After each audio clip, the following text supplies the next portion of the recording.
Caros convidados, por favor, sobem ao balcão e ocupem os seus lugares. Please come up to the stage and take your seats.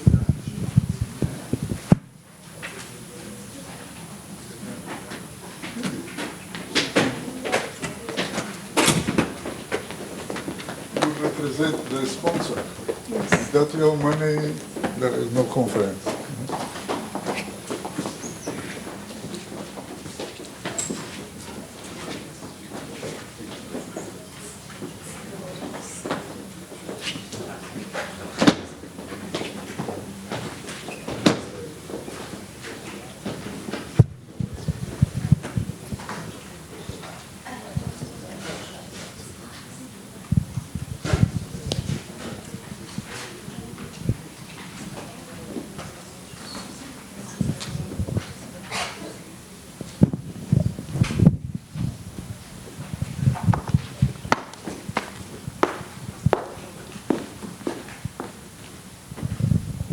尊敬的各位来宾、老师们、同学们，早安！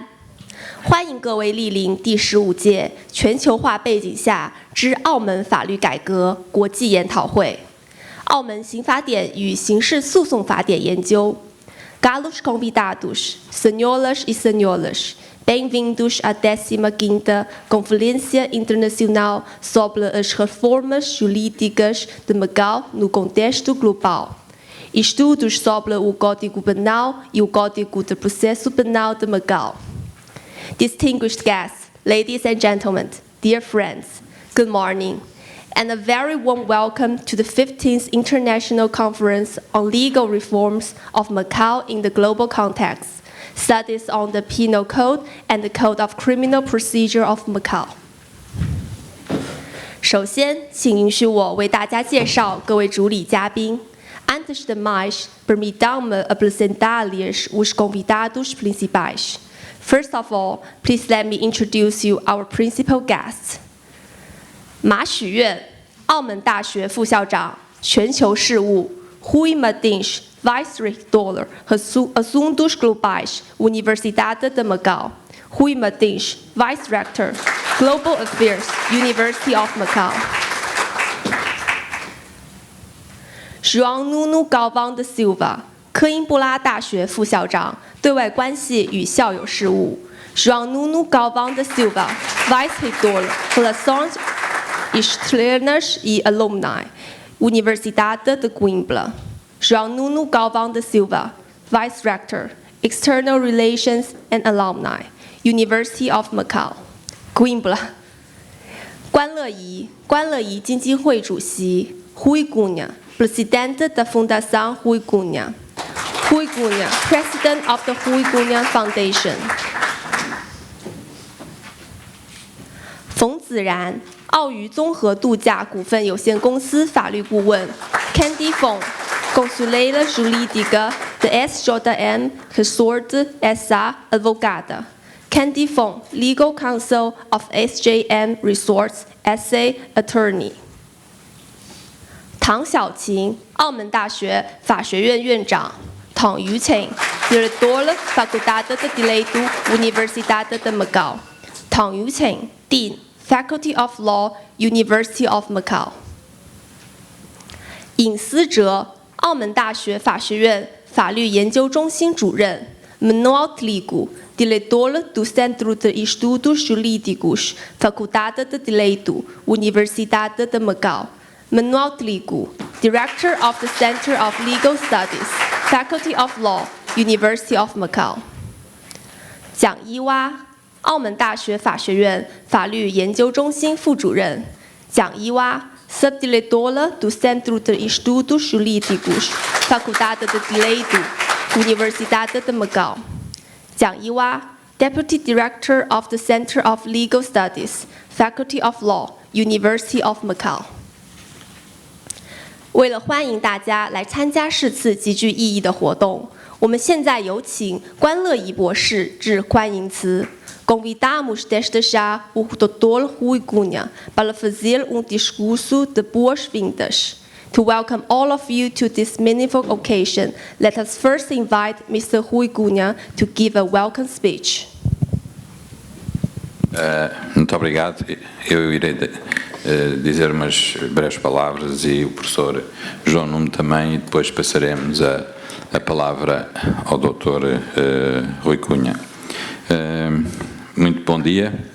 É com muito prazer que me encontro aqui de novo. Eu já disse ao professor Trigo que esta semana quase que durmo na Faculdade de Direito, mas ainda bem.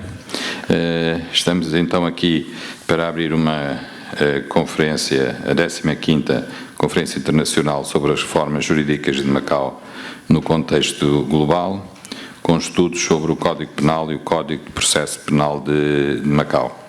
Antes de passarmos a palavra ao Dr. Rui Cunha, eu gostaria de pedir ao professor João Nuno Calvão da Silva, vice-reitor da Universidade de Macau, também, uma vez que vai ser provavelmente a última vez que aqui irá falar desta vez em Macau, algumas palavras sobre o assunto. Bom, fiquei assustado agora quando declarou a última vez a falar em Macau. Mas percebo porque é perfeitamente natural a exaustão, uma vez que já estou a fazer intervenções desde segunda-feira, e diria que se o Dr. Rui Martins quase que passou aqui a dormir, eu dormi literalmente aqui na Faculdade de Direito. Deixem-me cumprimentar em primeiro lugar todos os presentes e agradecer o magnífico trabalho que a Universidade de Macau tem feito, em particular ao Dr. Manuel Trigo, ao diretor da Faculdade de Direito, o Gabriel Tongo, meu querido amigo, e ao vice-reitor para os assuntos globais, que é de facto uma personalidade ímpar no mundo académico mundial. Agradecer também ao Dr. Canelas de Castro, como Presidente do Instituto de Estudos Europeus, cumprimentar todos os oradores, todos os representantes do mundo lusófono, na pessoa da Sra. Presidente do Tribunal Constitucional de Moçambique, uma vez mais, e a todos os oradores, desejar que esta seja uma jornada profícua. Cumprimento, obviamente, ninguém me pode levar a mal, como vice-reitor da Universidade de Coimbra, que cumprimento com especial afeto as professoras Maria João Antunes e Cláudia Santos, da Universidade de Coimbra. Uma palavra muito breve, até porque está aqui a fazer um eco, que não sei se a culpa é só minha, para dizer, se comecei na segunda-feira aqui com um discurso numa área bastante importante, direito internacional, direito administrativo e direito constitucional, comecei por agradecer à MGM, que foi de facto um parceiro decisivo e será para nos próximos 4 anos as Faculdades de Direito da Universidade de Coimbra e da Universidade de Macau continuarem a construir esta cultura jurídica que eu espero que permaneça para além de 2049. Ok. E agradeci então à MGM na figura de um antigo estudante nosso, António Menano. Ora, hoje que estamos aqui num congresso ou num seminário, nos próximos 2 dias, em matérias tão importantes como direito penal e processual penal,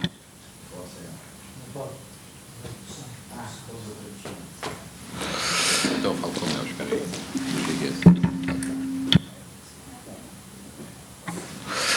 hoje que está... Não dá. Hoje, tudo bem, é para apressar a minha palavra, mas... Esta é bom. Hoje que estamos aqui, conseguimos... Sim? Hoje que estamos aqui em matérias de direito penal e processual penal, eu não posso deixar também de destacar a importância da ação do Dr. Rui Cunha e da sua fundação. É de facto alguém que ama o direito em Macau, e que tem uma preocupação social genuína e imensa por aquilo que se vai passar deste território, por aquilo que se passou.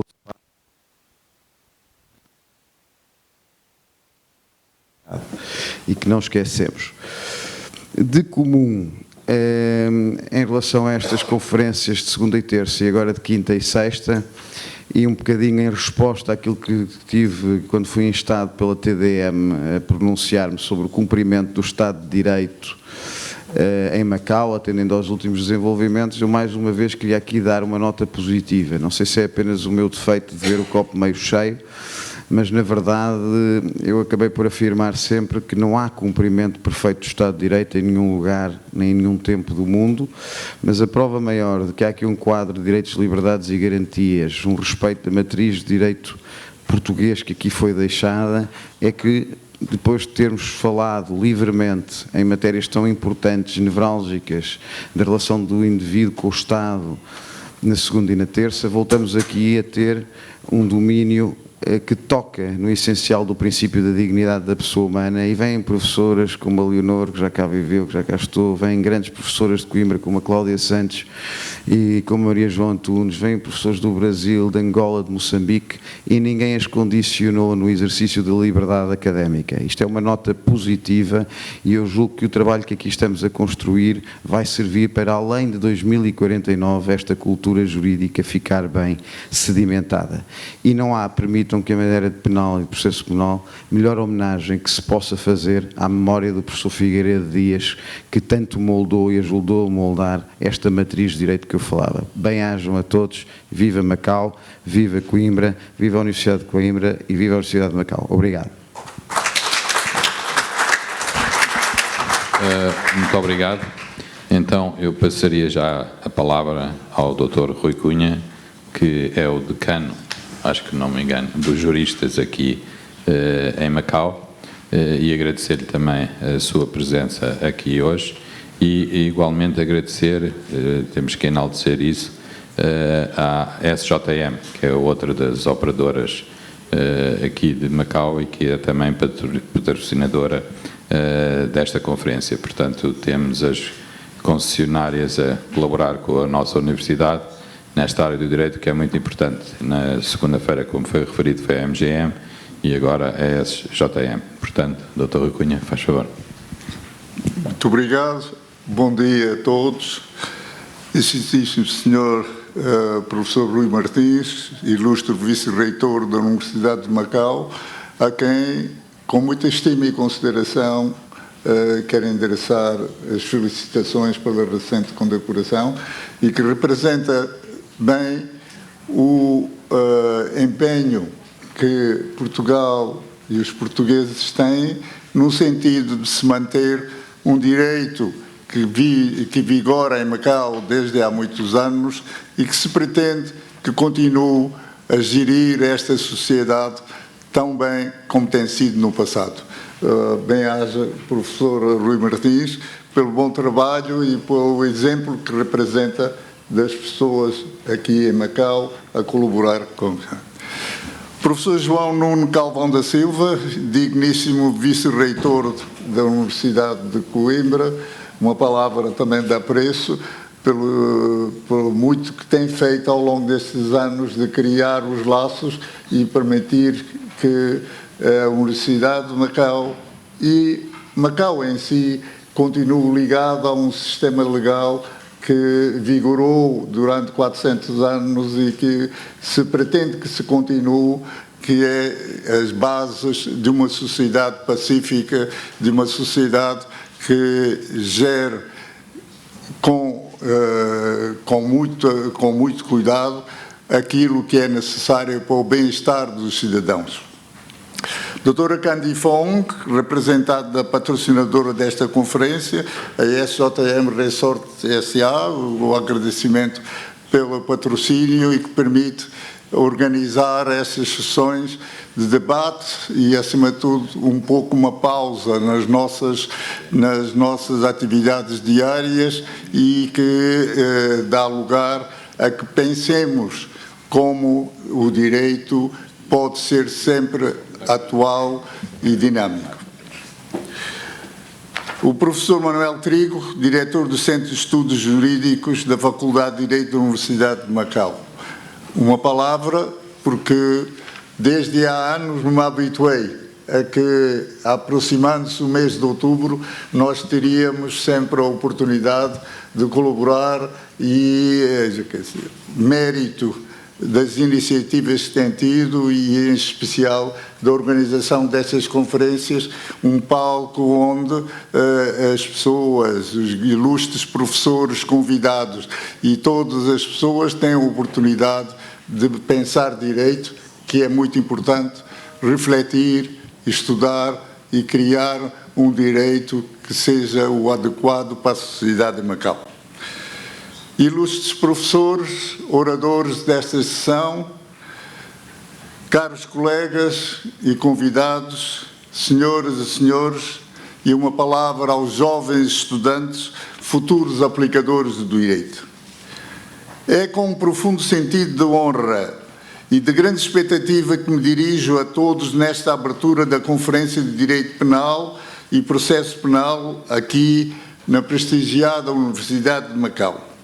Há vários anos que, por reconhecida gentileza dos promotores desta importante iniciativa, me tem sido solicitado que participe na cerimónia de abertura destas conferências e também dirija aos assistentes umas palavras de introdução, preparando o palco onde ilustres palestrantes irão dissertar e nos transmitir o seu saber, as suas expectativas, as suas experiências, os seus conhecimentos sobre as vivências em que estão inseridos e que ajudam a refletir sobre a essência do direito que rege ou que deve reger as sociedades bem estruturadas na proteção dos interesses dos cidadãos.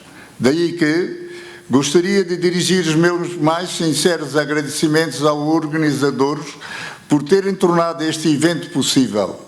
A vossa visão, a dedicação em reunir algumas das mentes mais brilhantes nesta área são a base sobre a qual dias tão frutíferos como este se constroem. É também com particular satisfação que a nossa Fundação se associa a esta iniciativa. Este apoio não é ocasional.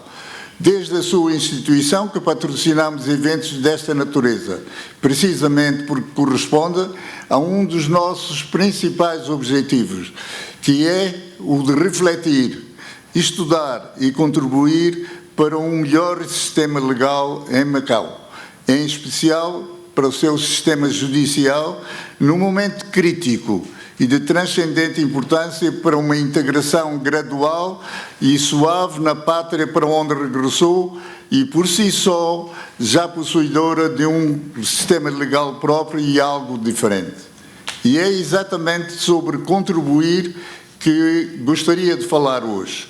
Num mundo em constante e rápida transformação, onde a criminalidade assume novas e complexas formas, o isolamento intelectual é um luxo que não nos podemos permitir. Macau, com seu sistema jurídico único, herdeiro de uma tradição romanística e profundamente marcado pela matriz lusófona, tem uma janela privilegiada para o mundo. E essa janela será para todos vocês, e em especial jovens, a quem cabe moldar o Macau do futuro.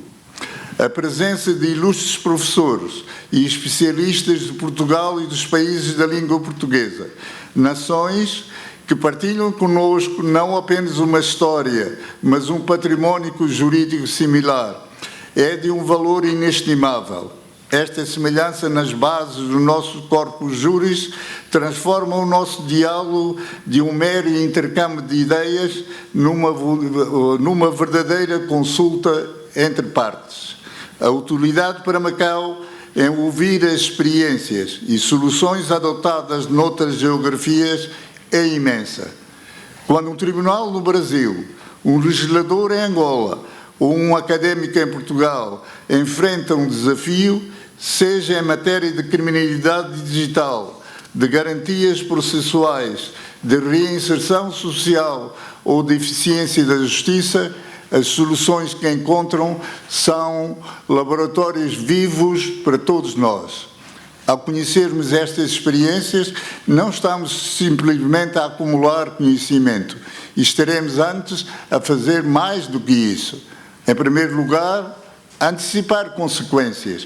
Podemos analisar o impacto prático de certas reformas nos respectivos profissionais, juízes, magistrados do Ministério Público, advogados e juristas em geral nas suas próprias sociedades.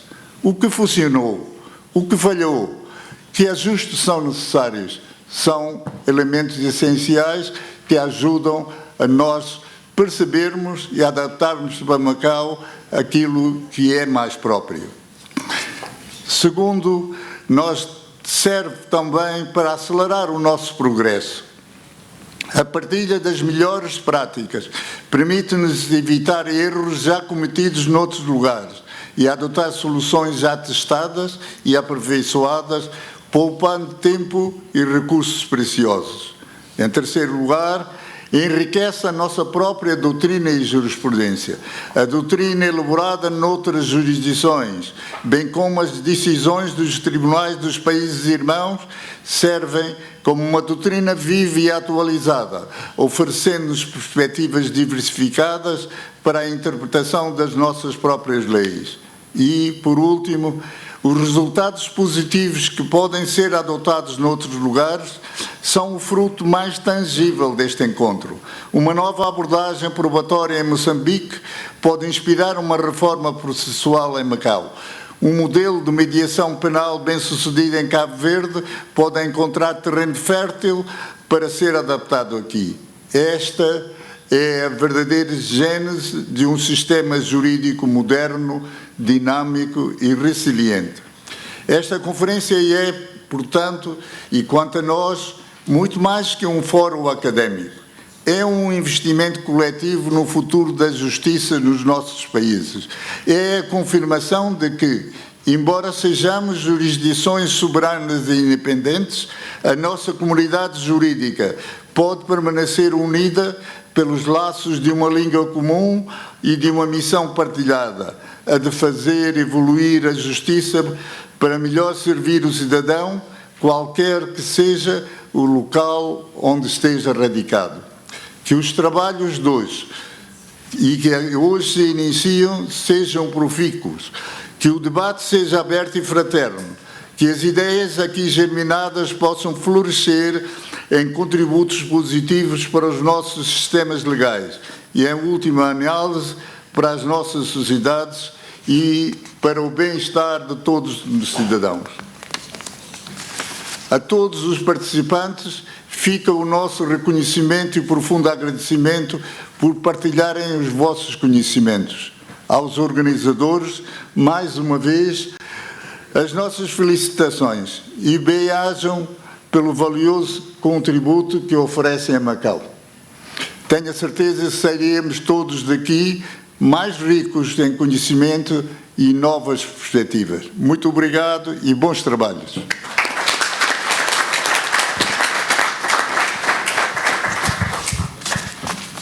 Muito obrigado, Dr. Rui Cunha. Eu passaria agora a palavra ao professor Tong Yoshen. Obrigado.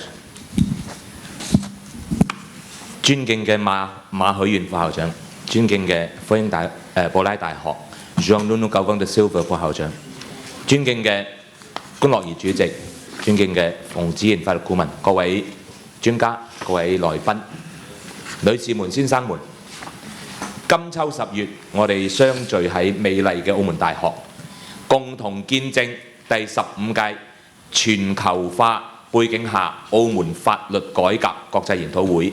呢個隆重嘅開幕，15年嚟嘅堅持同埋傳承，呢個研討會已經成為咗澳門法學界嘅一張亮麗名片，更成為中國同葡語國家法律交流同埋合作嘅重要平台。喺呢度，我謹代表澳門大學法學院向各位遠道而嚟嘅專家學者表示最熱烈嘅歡迎，向支持我哋嘅官樂儀基金會同埋澳娛綜合度假股份有限公司致以衷心嘅感謝。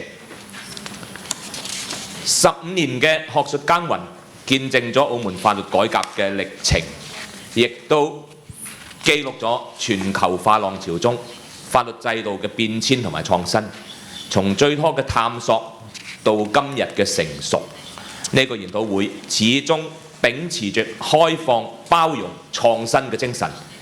為澳門法律建設、為中國同葡語國法律交流貢獻智慧同埋力量。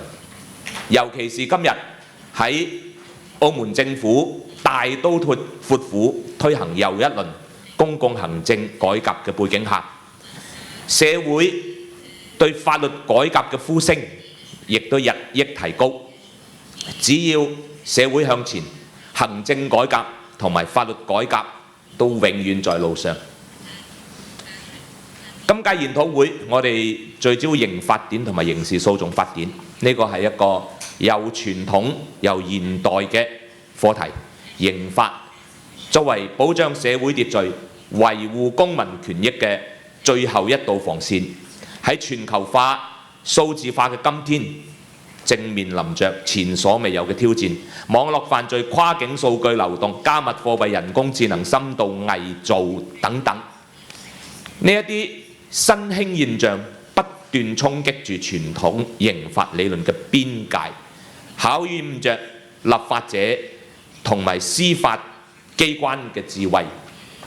澳門作為一國兩制成功實踐嘅典範，喺刑事法律領域展現出獨特嘅價值。我哋嘅刑法典植根於大陸法系傳統，承襲葡萄牙刑法體系，同時又喺回歸後喺中華人民共和國憲法同埋澳門基本法之下有機融合，喺維護國家安全同埋保障人權之間揾到咗精妙嘅平衡。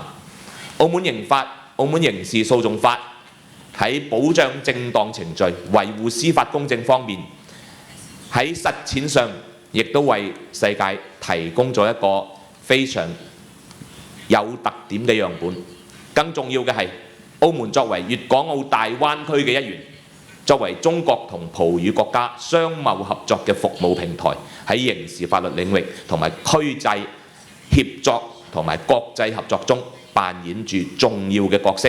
如何喺尊重法律差異嘅前提下，構建有效嘅刑事司法協作機制？如何喺打擊跨境犯罪同埋保護數據隱私之間取得平衡？如何喺博彩業規範治理中實現法律嘅威脅同埋引導功能？呢啲都係擺喺我哋面前嘅現實課題。澳門大學法學院法律研究中心係今次嘅主辦方。咁呢個中心呢，一直致力於推動高質量嘅法律研究同埋學術交流。我哋深知，只有喺比較法視野中，先至能夠更好認識本地法律嘅優勢同不足。只有喺理論同實踐嘅對話中，先至能夠推動澳門法律制度嘅發展完善。呢個研討會正係我哋履行呢一個使命嘅重要載體。喺全球化背景下，刑法面臨嘅唔單止係技術層面嘅挑戰，仲有價值碰撞、文化傳統嘅差異。我哋需要喺尊重各個法律傳統嘅基礎上尋求共識，展開對話，促進合作。各位，讓我哋以開放嘅心態、批判嘅精神、建設性嘅態度，共同探討刑事法律嘅理論同埋前沿同埋實踐難題，為澳門法治建設，為澳門嘅行政法律改革，為中國葡語國家之間嘅法律發展交流，為全球刑事法治嘅進步貢獻我哋嘅智慧。最後，我衷心預祝本次研討會圓滿成功，祝大家喺澳門開心愉快，大有收穫。謝謝大家。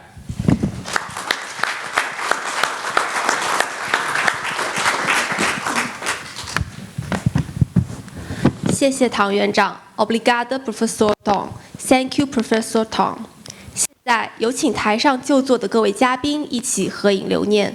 Convidamos agora todos os convidados sentados no balcão a tirar uma fotografia de grupo. I would now like to invite all the guests seated on the stage to take a group photo together.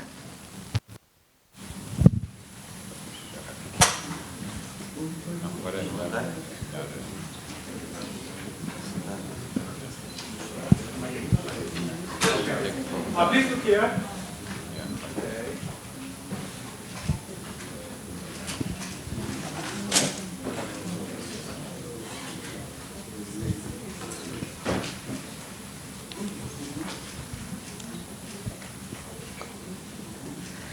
现在，再有请各位主礼嘉宾和研讨会每一环节的主持人与发言人一起合影留念。Convidamos agora todos os convidados, incluindo os moderadores e ordenadores de cada sessão, para tirarem uma fotografia de grupo. Now we would like to invite our hosts, all our honorable guests, including the chairman and the speakers of every sessions, to take a group photo, please.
就是那个调，一個得唔得？入邊。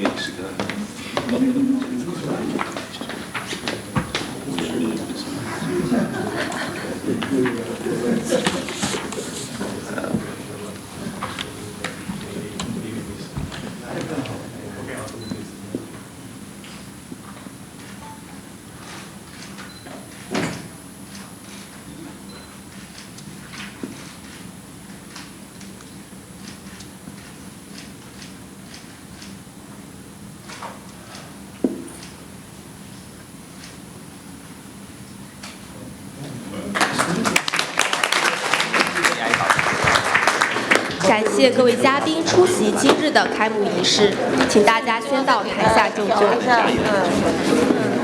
稍作休息，我们将进行下一环节。Agradecemos a presença de todos nessa. Como moderador, nesta honrosa função partilhada com o Dr. Rui Cunha, que me pediu para eu abrir as hostilidades, vamos ter aqui 3 intervenções. Uma de Angola, como moderador, nesta honrosa função partilhada com o Dr. Rui Cunha, que me pediu para eu abrir as hostilidades. Vamos ter aqui 3 intervenções. Uma de Angola, da conceituadíssima professora catedrática Luzia Viana de Almeida Sebastião, da Faculdade de Direito da Universidade de Agostinho Neto. Outra do Brasil, da Universidade Estadual Paulista Júlio de Mesquita Filho, Fernando Andrade Fernandes, muito obrigado também pela sua presença aqui, e da professora Guo Ji-yuan, da Escola de Justiça Criminal da Universidade Chinesa de Ciência Política e Direito da República Popular da China. Nós não vamos usar muito tempo da moderação, estavam 5 minutos, era às 10h05, neste momento são 10h07 e, portanto, já estamos a abusar. Pela minha parte, eu pedi o cumprimento escrupuloso dos 20 minutos a cada orador, porque também tenho aqui um interesse pessoal e vou pedir desculpa desde já, que eu depois tenho de me retirar para um encontro com a rede dos antigos estudantes em Macau, e eu ainda gostava de ouvir a minha colega e amiga Maria João Antunes no segundo painel, pedindo desculpa aos demais depois de ter de me ausentar. Dr. Rui Cunha. Olha, secundar as palavras do professor João Nuno Calvão da Silva e apresentar os cumprimentos especiais aos participantes deste painel, começando pela professora doutora Luzia Bibiana Almeida Sebastião, que gentilmente publicou uma coisa e teve a gentileza de me oferecer um exemplar que vai ficar na biblioteca da Fundação e pela breve vista de olhos que dei, acho que será um bom instrumento para as pessoas perceberem como está o ambiente e o desenvolvimento do direito em Angola. Como nota pessoal, diz-me bastante falar em reforma do direito penal e do Código Penal e do Código de Processo Penal, uma vez que há muito tempo, já nos anos 70, usei o Código Penal então vigente e o Código de Processo Penal nos 4 anos em que fui juiz em Angola e que me deu a oportunidade de, além de conhecer a legislação, também conhecer o povo e sentir como ele deseja justiça. E ainda me lembro de um episódio, e eu permito-me esta coisa, um episódio em que fiz um julgamento à beira do rio Cubango, e a maneira como aquela população se juntou àquela improvisada sala de audiências e participou, e o sentido de justiça que revelaram quando no final do julgamento vinha embora, me vieram pedir para ficar porque o povo queria homenagear a justiça que havia em Angola e na forma como, quer dizer, por isso creio que essa herança ali ficou e em Angola a justiça será sempre um esteio da sociedade que se pretende criar em Angola. Também vão participar, mais tarde falaremos também do professor Fernando Andrade Fernandes, que do Brasil, do outro lado do Atlântico, nos traz certamente novidades, traz coisas que são úteis para ver. Até acontece que a nível da FAO e de outras organizações conjuntas há um intercâmbio que é extremamente útil e a sabedoria e o saber que vai nos transmitir será especialmente úteis. Finalmente nós teremos a professora da Escola de Justiça Criminal da República Popular da China, a professora Guo Ziyuan, a quem também agradeço a participação e certamente nos vais trazer a visão do que é o direito criminal num grande país que é a China e de que Macau vai fazer parte totalmente dentro de mais de 20 anos e em que a fusão é extremamente importante para que haja uma transição suave e para sossego de todas as pessoas que vivem em Macau. Eu pedia então, professor Luzia, prefere falar ali. Não, precisa.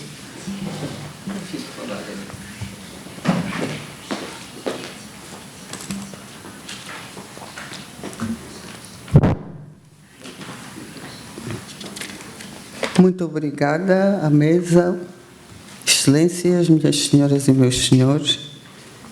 É sempre uma honra poder falar e dizer alguma coisa, sobretudo o que estamos a fazer em Angola. A independência da República de Angola, como todos sabem, foi em 11 de novembro de 1975, dentro exatamente de menos de um mês completaremos 50 anos. E essa independência originou a sucessão de Estados. E por virtude dessa mudança e com vista a se evitar um vazio na ordem jurídica do novo Estado, que abrangia todo o sistema jurídico português que então vigorava, a Lei Constitucional de 11 de novembro estabeleceu no artigo 64 que as leis e regulamentos atualmente em vigor seriam aplicáveis enquanto não fossem revogados ou alterados e desde que não contrariassem o espírito da lei e o processo revolucionário angolano. Estamos a falar de 1975. Esta norma permitiu que a nova República recebesse na sua ordem jurídica todos os diplomas legais que estivessem cobertos por essa disposição da Lei Constitucional. E o Código de 1886, Código Penal Português, o Código Penal do Processo Penal de 1929, que vigorava na colónia, continuaram em vigor e, por isso, a ser aplicados aos diferentes casos objeto de legislação pelas instâncias judiciais e judiciárias do novo Estado. Passados 29 anos desde aquela altura, então, nós estávamos a viver uma nova realidade, ainda enquanto República Popular.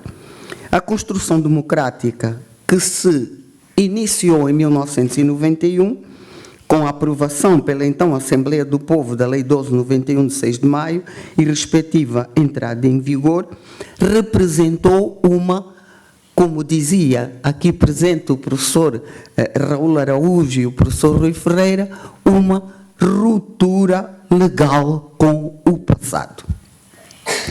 Então, os diferentes momentos, a partir daquele marco histórico, foram ditando que havia que se prestar um pouco mais de atenção à proteção dos direitos e liberdades, garantias fundamentais das pessoas e à intervenção de diferentes forças políticas existentes no panorama nacional. Então, foi isto que levou a que, em 2010, tivesse sido aprovada a nova Constituição. E foi no quadro das ideias da nova Constituição que se pensou na necessidade de um novo Código Penal e do processo penal, que fossem, naturalmente, consentâneos com a nova realidade, uma vez que o direito penal é entendido em sentido amplo, não é? É a Constituição em ação. Porquê no quadro da Constituição? Porque, do nosso ponto de vista, a Constituição vale e vigora como ordem jurídica normativa fundamental. É ela que estabelece os limites do ius puniendi, ou seja, da intervenção punitiva do Estado.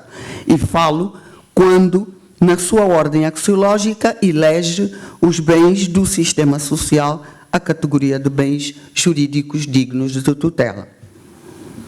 Vivíamos, então, uma nova realidade constitucional e a Constituição ficou colocada na posição de fonte formal de direito penal.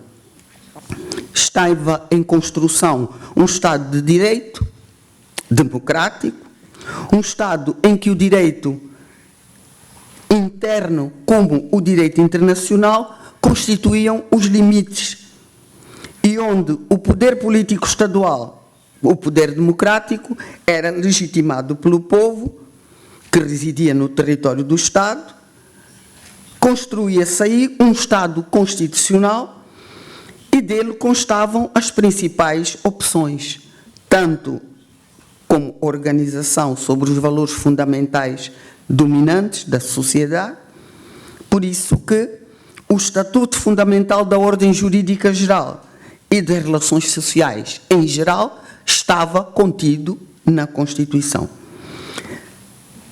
Como a Constituição se impunha a todo o sistema, por maioria da razão se haveria de impor ao direito penal.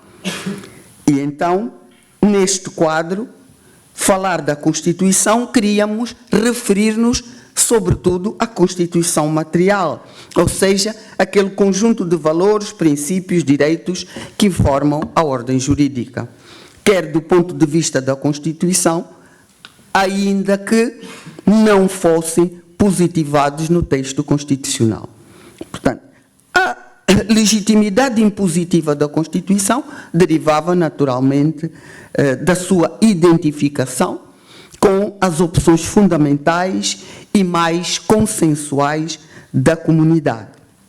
Impunha-se a toda a ordem jurídica de forma vinculante e, em particular, ao direito penal, tornando de si dependente, já que é da relação que se estabelece entre o direito penal, protegendo que se estabelecem os valores essenciais do homem na comunidade, protegendo esses valores, umas vezes, outras vezes limitando-os através das imposições de penas ou de medidas de segurança, que resulta, portanto, a subordinação e a dependência do direito penal face à Constituição.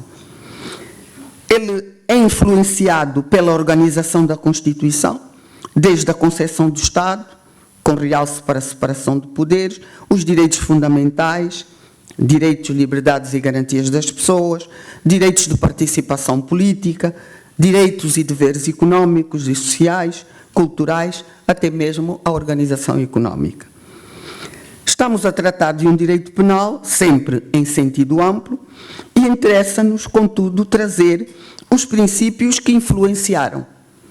Portanto, seguimos um pouco Conceição Cunha com os princípios de direito penal constitucional, princípios constitucionais influentes em matéria penal e normas constitucionais com reflexos penais. Portanto, foi olhando para esses princípios de direito penal constitucional e princípios constitucionais influentes em matéria penal que suportamos e sustentamos a necessidade de atualização do Código Penal. Estes fundamentos doutrinais, e tendo em conta a preparação na época do novo texto constitucional, já a consagrar o entendimento de Angola como um Estado de direito democrático, avançou-se para a elaboração do novo Código, já que aquele Código de 1886 e legislação complementar se apresentavam em muitos aspectos desajustados, tanto dos princípios do direito penal constitucional como dos princípios constitucionais influentes em matéria penal. Assim, para a elaboração do Código, de que não posso deixar de referir a prestimosa colaboração que nos foi dada por uma equipa de trabalho dirigida pelo ilustre senhor professor Dr. Jorge de Figueiredo Dias, de que a minha querida professora Maria João Antunes, aqui presente, também fez parte, e peço a vossa autorização para, através dela, endereçar o nosso agradecimento público a essa equipa pela ajuda tão prestimosa que nos deu.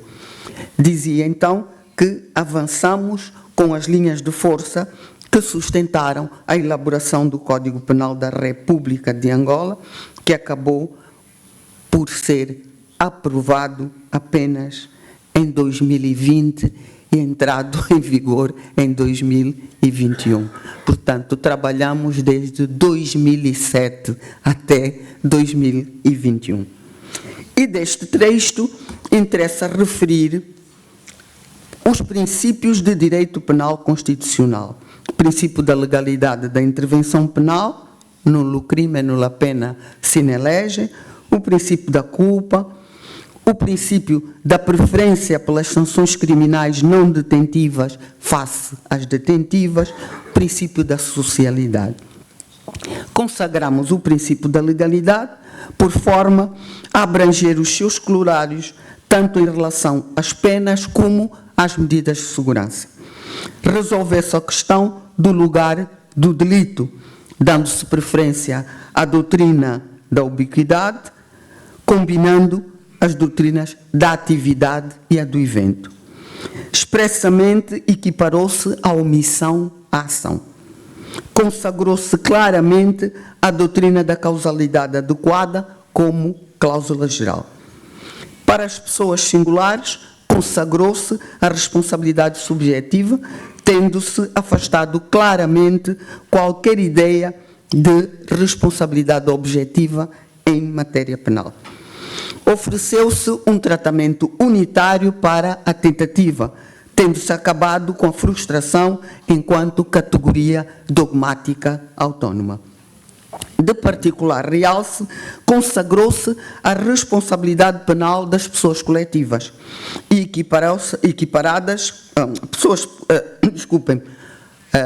responsabilidade penal das pessoas coletivas e equiparadas, que abrange também as meras associações de facto. Defendeu-se a responsabilização da pessoa coletiva, mas também quem atue como titular do órgão de um ente coletivo. Portanto, nas situações em que ele age em nome e por conta da pessoa coletiva. Foram consagradas penas de substituição, prisão aos fins de semana, prestação de trabalho a favor da comunidade, suspensão da execução da pena de prisão e a demonstração. Ainda com relação às penas a aplicar às pessoas coletivas, consagrou-se a publicidade da decisão condenatória transitada em julgado, a caução de boa conduta, a injunção judiciária, a proibição de celebrar certos contratos ou de os celebrar com determinadas entidades, a privação do direito a subsídios, subvenções ou incentivos, a perda de lucros ilícitos obtidos com atividade criminosa, a perda dos bens adquiridos com os lucros ilícitos da atividade criminosa, a interdição do exercício da atividade e, finalmente, encerramento do estabelecimento. Ora, estas penas acessórias podem ser aplicadas cumulativamente. Contudo, na aplicação delas, devem os tribunais ter em conta a natureza jurídica do ente coletivo, as respectivas especificidades, o tipo de atividade que desenvolve e a sua dimensão económica e social. Relativamente ao Código do Processo Penal, enquanto olhávamos para o Código Penal, fomos referindo que estávamos a falar de direito penal em sentido amplo. Por isso, deveu-se ao facto de incluirmos o direito processual penal como direito penal adjetivo. E o que pretendemos que signifique que as considerações feitas sobre os fundamentos e os princípios constitucionais servem naturalmente com as respectivas adaptações. Assim, de realce, é importante reafirmar que o direito processual penal faz parte do direito penal total e cumpre uma função específica de proteção também de bens jurídicos fundamentais numa comunidade e estabelece com o direito penal uma relação de complementaridade funcional. Então, duas questões me pareceram de interesse salientar em matéria processual penal. Primeiro, a necessidade de se olhar para o princípio da jurisdição, já não como exclusivo do Estado, ou seja, embora constitua uma conquista da humanidade, uma vez que é um obstáculo à realização da justiça privada, ou, como costuma dizer-se, justiça pelas próprias mãos, não pode, portanto, ser estudado esse princípio da juridicidade sem que olhemos atualmente para o artigo 7º da Constituição da República de Angola. O artigo 7º que admite o costume como fonte de direito. E depois temos ainda o artigo 223, também da Constituição da República de Angola, que reconhece o papel, as funções e as instituições do poder tradicional. Essas instituições, exercem jurisdição penal. E aqui, o princípio do monopólio da jurisdição penal do Estado, do nosso ponto de vista, merece uma leitura porosa. Em segundo lugar, e também de particular interesse, que afetou o processo penal angolano, foi a institucionalização do que nós chamamos juiz de garantias. Nos termos da Constituição, o Ministério Público é um órgão da Procuradoria-Geral da República que é essencial à função jurisdicional do Estado. Contudo, desde 1978, em função do sistema político que vigorava, de democracia popular, ao Ministério Público foi atribuída competência para validar a prisão, o que nos termos do Código de 29 competia ao magistrado judicial. Deixou de dirigir a instrução preparatória dos processos crime, tendo essa tarefa sido atribuída à Polícia de Investigação Criminal, e passou apenas a exercer uma função de fiscalização. Em 1988, para aqueles que estiveram ontem na conferência de ontem, e o professor Raul Araújo já fez referência ao sistema unificado de justiça, esse sistema tinha o Tribunal Supremo à cabeça da hierarquia e uma organização judiciária seguindo a organização administrativa territorial do Estado. Então, neste quadro, mesmo com as revisões de 1991 e 92, a Procuradoria-Geral da República tivesse ficado como órgão de defesa da legalidade democrática, o legislador constitucional omitiu a questão da respectiva dependência, quer em relação ao Presidente da República, como em relação à Assembleia Nacional. Em 2010, a Constituição da República de Angola veio equiparar, para efeito de certas situações administrativas, quais sejam o acesso à função, as transferências, as suspensões, a apresentação, etc., equiparou a magistratura do Ministério, equiparou o Procurador da República à magistratura, passou a chamar-lhe magistrado e equiparou à magistratura judicial. Contudo, nada disse com relação ao enquadramento no sistema de justiça. Não resultou claro que o Ministério Público tivesse sido qualificado ou como órgão executivo ou como órgão do Poder Judicial. Mas é no capítulo relativo ao Poder Judicial que a Constituição da República de Angola coloca o Ministério Público e consta nos seguintes termos, na linha F do artigo 186. Compete ao Ministério Público dirigir a fase preparatória dos processos penais sem prejuízo da fiscalização das garantias fundamentais dos cidadãos por magistrado judicial nos termos da lei. Significou que seria aqui, na fiscalização das garantias fundamentais dos cidadãos, que entraria o chamado juiz das liberdades ou das garantias, que esperou até 2020 para ser instituído. Nesse período, ou desde 1978 até 2020, as competências dos juízes na instrução preparatória, aquelas que vinham previstas no Código Penal de 29, passaram para o Ministério Público. Assim, o Ministério Público ordenava a prisão preventiva, validava a prisão preventiva, ordenada pelas autoridades policiais, substituía e ordenava a soltura dos arguidos. Ou seja, fazia tudo. Era juiz e era carrasco. Portanto, ele prendia, depois ele é que decidia se soltava ou não.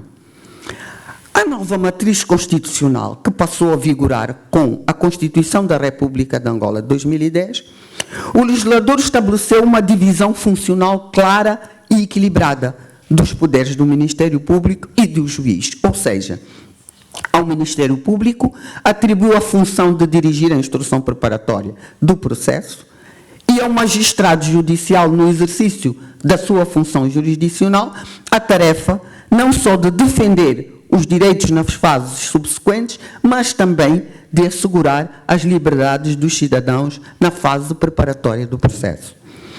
O afirmar-se que o processo penal não é um processo de partes, ou é apenas em sentido formal, quer-se dizer que, na busca da verdade material, o Ministério Público não procura apenas prova para a condenação do arguido, pois pode também procurar meios para o absolver. E, nestes termos, a sua função, como acima referido, tem natureza objetiva de defesa da legalidade. E entende-se ser esta a essência do acusatório, expressa pelo legislador constitucional de 2010, já que é ela que, do nosso ponto de vista, melhor se harmoniza com o princípio democrático expresso no artigo 2º da Constituição.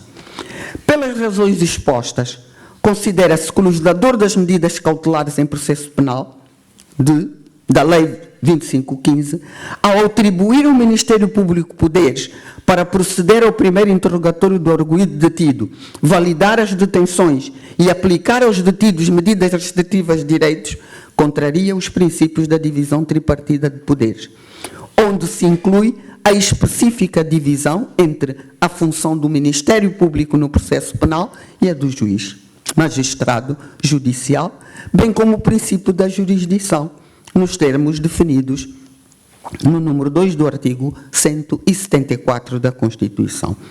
O Código de Processo Penal de 2020 veio nos artigos 313 e 314, respectivamente, clarificar as competências do juiz de garantias, os atos que devem por ele ser praticados e os que carecem da sua autorização durante a fase de instrução preparatória dos processos criminos.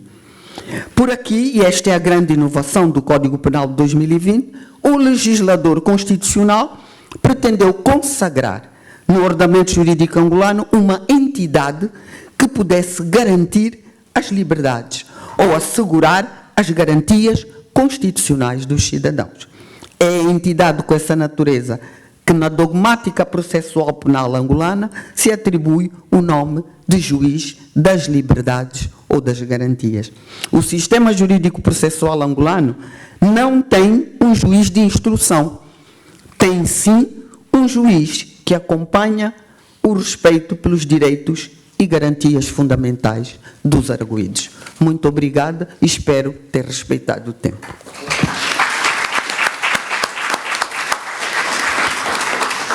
Ultrapassou o tempo um bocadinho, mas a qualidade justificou que a moderação não tivesse sequer questionado. Muito obrigada. Passamos a palavra ao próximo orador e depois no fim talvez alguns comentários, sobretudo de Vossa Excelência, que é um sabedor também destas matérias. Então passaremos a palavra agora, de acordo com a ordem aqui do programa, ao professor Fernando Andrade Fernandes.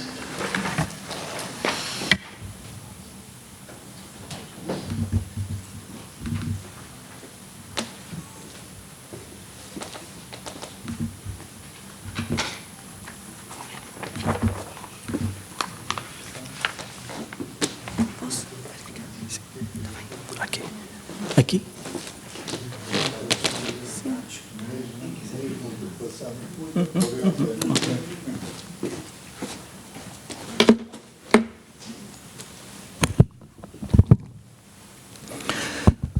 Um bom dia a todos, bom dia a todas.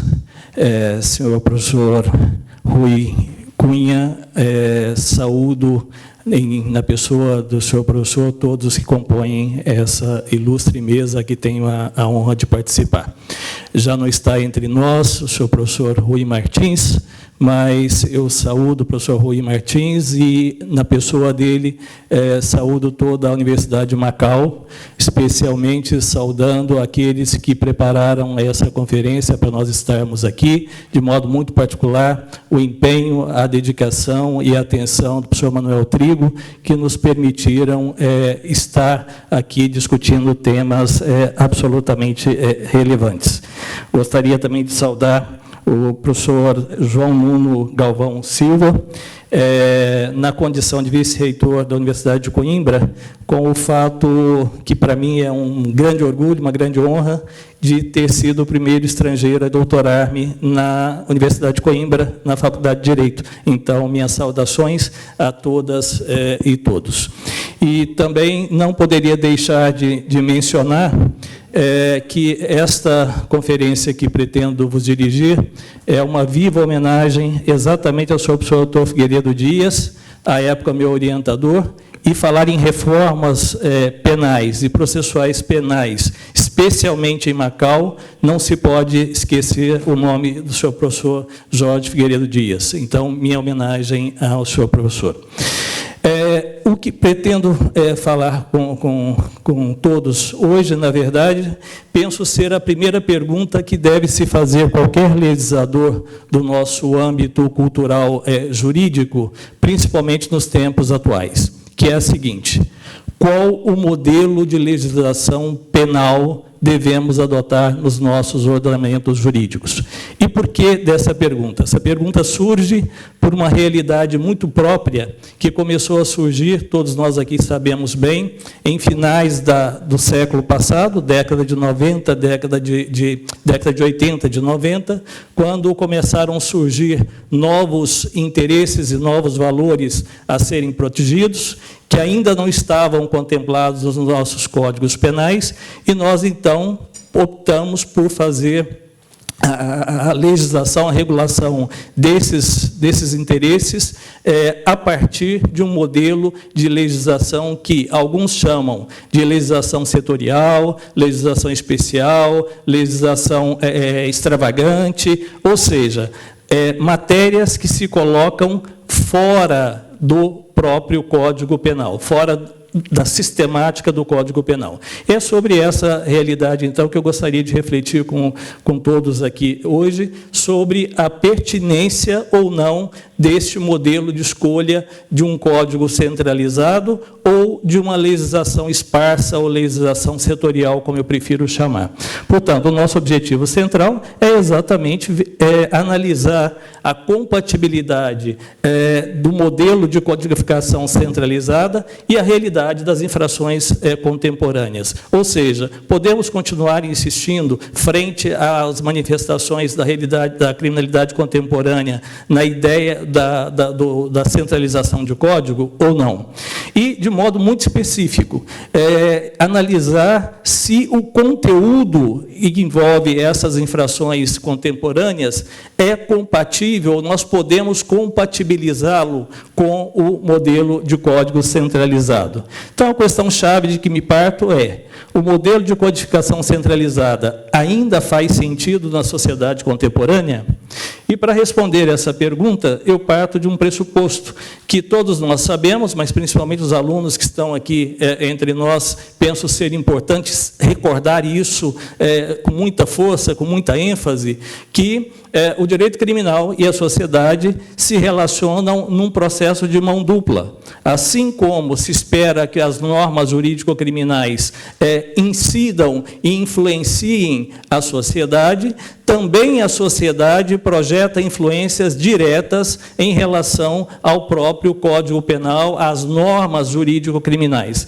De forma que me permito concluir que toda reforma legislativa em matéria criminal deve refletir a realidade e as circunstâncias político-criminais, merecimento e necessidade do seu tempo. Isso, para mim, parece uma realidade, uma conclusão fundamental. E, portanto, temos que analisar qual é este modelo de sociedade que temos contemporaneamente e que projeta essas novas manifestações de criminalidade. Eu elegi aleatoriamente aqui algumas características que penso ser hoje predominantes na sociedade contemporânea, uma sociedade predominantemente econômica, totalmente diversa, e quando ouvi ontem a exposição da senhora professora, eu realmente me convenci que essa diversidade já não é mais só de gênero, mas é uma diversidade cultural, uma diversidade de condições sociais que deve ser sempre levada em conta. Uma sociedade altamente complexa, mantenho ainda a característica do risco, ainda que ela seja muito criticada, mas me parece que é a característica que mais nos aproxima em termos de legislação jurídico-criminal. Nós temos que considerar essa característica da sociedade contemporânea. Uma sociedade excessivamente do consumo, sem dúvida alguma, todos nós vivemos aí diuturnamente com operações de consumo, seja de consumo para uso próprio, seja de consumo para produção de insumos e tudo mais.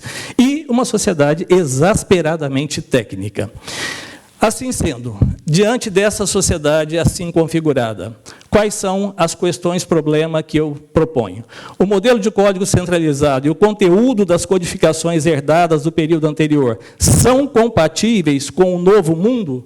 E esse novo mundo eu me reporto à última aula do professor Costa Andrade, que tem a publicação quando ele fala novos mundos, novos ares, novos mares, referindo-se a essa nova realidade que nós estamos vivendo. Então, esse novo mundo é compatível, o modelo de código é compatível com o novo mundo e com as infrações normativas que ele está propiciando ou favorecendo o seu aperfeiçoamento?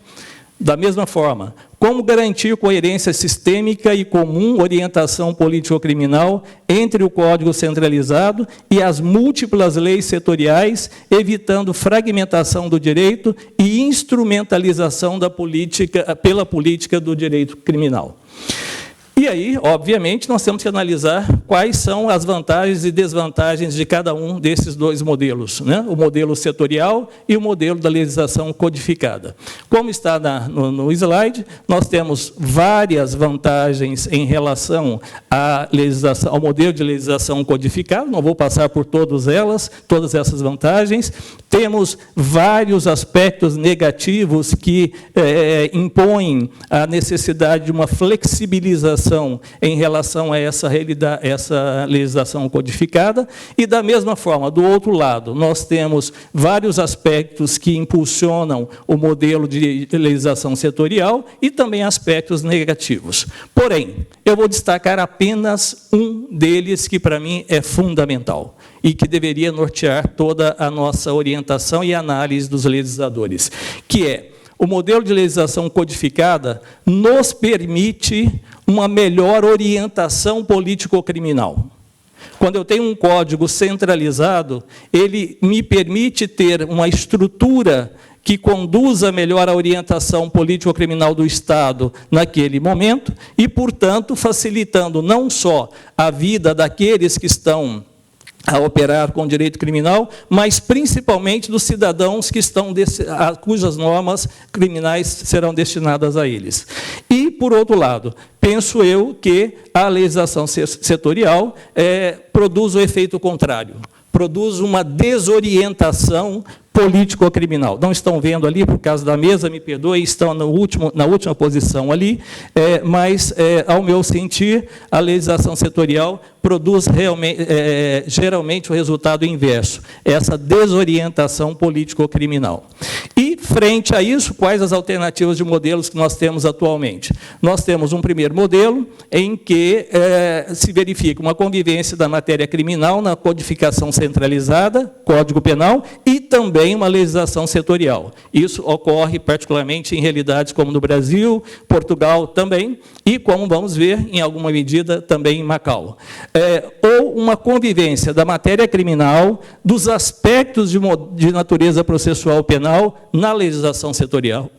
No Brasil, nós temos algumas leis que elas são, na verdade, mini-códigos criminais, porque elas já contemplam a parte jurídico-criminal, a parte jurídico-processual e também a parte de natureza preventiva em relação àquelas infrações específicas de que trata aquele estatuto correspondente. E, finalmente, temos o modelo da concentração da matéria criminal na codificação centralizada. É o que nós chamamos, e todos aqui devem saber, o chamado princípio de reserva de código, né? Que preserva, então, o modelo da codificação centralizada. Eu parto agora, então, de uma verificação, uma contextualização, se é possível fazer uma comparação entre Brasil e Macau, frente às características que possuem cada um desses ordenamentos jurídicos, uma vez que eu parti do pressuposto que a vantagem da legislação codificada é a orientação político-criminal centralizada e comum, eu preciso saber se realmente Macau possui uma realidade próxima à realidade brasileira, para que possamos, então, identificar, talvez, uma aproximação também da orientação político-criminal. E, nesse sentido, parto dos estatutos fundamentais, tanto do ordenamento jurídico de Macau, quanto de Brasil, com as suas características próprias. Obviamente, o que se destaca em relação a Macau é o tradicional chamado sistema jurídico híbrido, né? E o que me parece ser o grande valor em relação a Macau, a possibilidade de uma autonomia legislativa penal em Macau.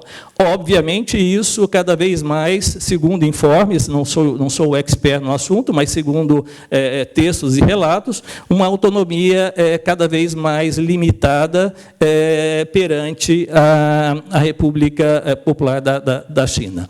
Da mesma forma, tenho que identificar quais são as orientações político-criminais que posso extrair de cada uma dessas leis fundamentais ou leis básicas que temos em relação aos dois ordenamentos jurídicos. Em relação ao Brasil, me permito afirmar com toda a segurança e tranquilidade que, embora nós não tenhamos, igual Portugal tem, um dispositivo constitucional específico prevendo o regime da intervenção necessária, ou seja, a intervenção jurídico-criminal só pode se dar em casos de estrita necessidade, que podemos talvez chamar de intervenção mínima, que tradicionalmente a doutrina fala, né? Então, o Brasil, embora não tenha uma cláusula específica a esse respeito, pelo conjunto da sua estrutura constitucional, nós podemos chegar, sim, à conclusão de que também, no ordenamento jurídico brasileiro, prevalece um modelo de necessidade de intervenção mínima.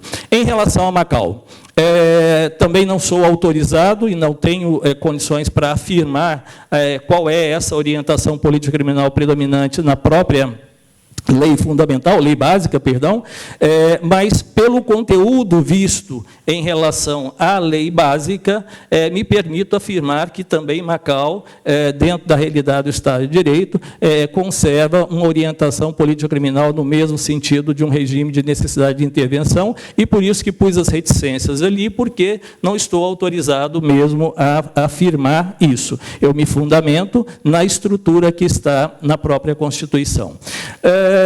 Em relação à legislação codificada, comparado Macau com Brasil. Macau, sua primeira versão do Código Penal, todos nós sabemos, 1995, então, portanto, bastante atualizada em relação à realidade da sociedade contemporânea, que é este pressuposto do qual nós partimos, né? Então, bem atualizada. Já o Brasil com um grande problema, porque nós temos um descompasso com uma parte geral reformada, revisada integralmente em 1984, portanto, já com essas características da realidade mais próxima aos nossos dias, porém, uma parte especial de 1940. 1940. Ou seja, absolutamente defasada em relação à própria parte geral do Código Penal, mas também em relação à realidade da sociedade contemporânea. Todavia, como vamos ver, o legislador brasileiro valeu-se dos aditivos que foi fazendo periodicamente ao Código Penal para uma expectativa de atualização a respeito. Portanto, no Código Penal, em relação ao Código Penal de Macau, se formos, e eu fui consultar a exposição de motivos que o sustenta, que lhe dá o norte político-criminal, eu sempre digo que, se queremos conhecer a política criminal de um determinado ordenamento jurídico, devemos ir ou à exposição de motivos, né, quando se origina origina no Poder Executivo ou nas justificativas quando origina no Poder Legislativo. E, portanto, identifiquei elementos suficientes para entender que o Código Criminal de 1995, com as suas sucessivas reformas, também se orienta político-criminalmente num sentido de uma intervenção mínima. Por quê? Porque, na sua exposição de motivos, ele traz vários desses elementos que estão aí expostos, que nos dão a referência de uma limitação da intervenção criminal do Estado. Repito, o que me permite arriscar dizer, não sou autorizado para afirmar, né, que também ao nível do Código Penal nós estamos a falar de um modelo de opção político-criminal de intervenção mínima.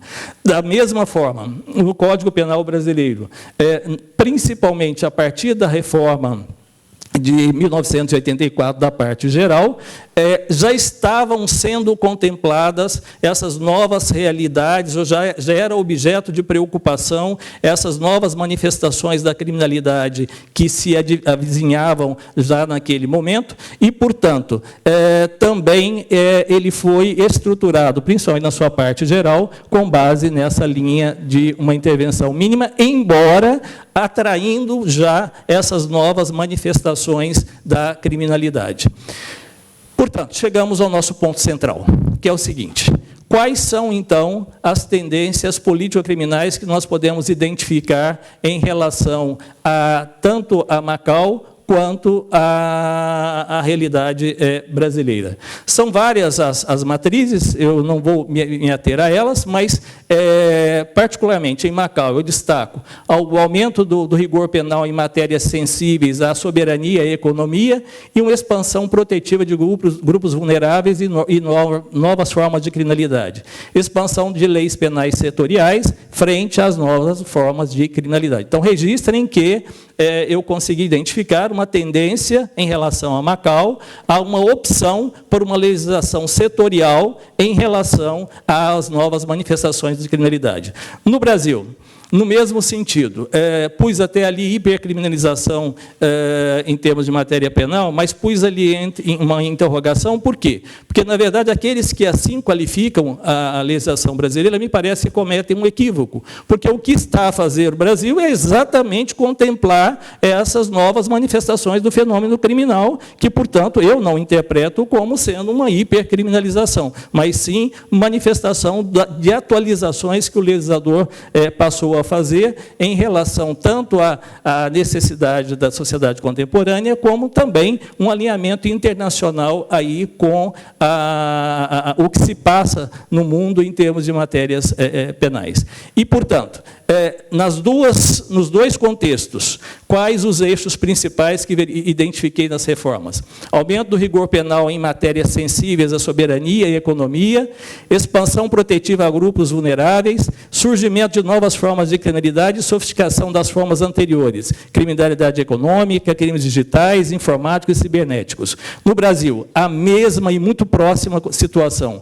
Proteção de vulneráveis, controle, com destaque, controle da corrupção sistêmica, surgimento de novas formas de criminalidade e sofisticação das formas anteriores. Uma diferença entre as duas realidades. Enquanto Macau revela uma prevalência pela legislação setorial, no Brasil há uma opção declarada por aditamentos ao Código Penal, ou seja, uma opção pela centralização do modelo de código. E aí, agora, rapidamente, eu faço um laboratório do que acabei de falar para comprovar essas minhas conclusões iniciais. Em matéria de diversidade e vulneráveis, ou seja, como que os dois ordenamentos jurídicos tratam essa matéria de diversidade, seja de gênero, seja de classe, de etnia, etc., e de vulneráveis. Macau faz a opção tanto por aditamentos ao Código Penal, quanto em legislação setoriais, que estão aí destacadas, principalmente a legislação setorial destacada em vermelho. No Brasil, nós temos, da mesma forma, uma opção por aditamentos ao Código Penal e também legislação setorial destacada em vermelho.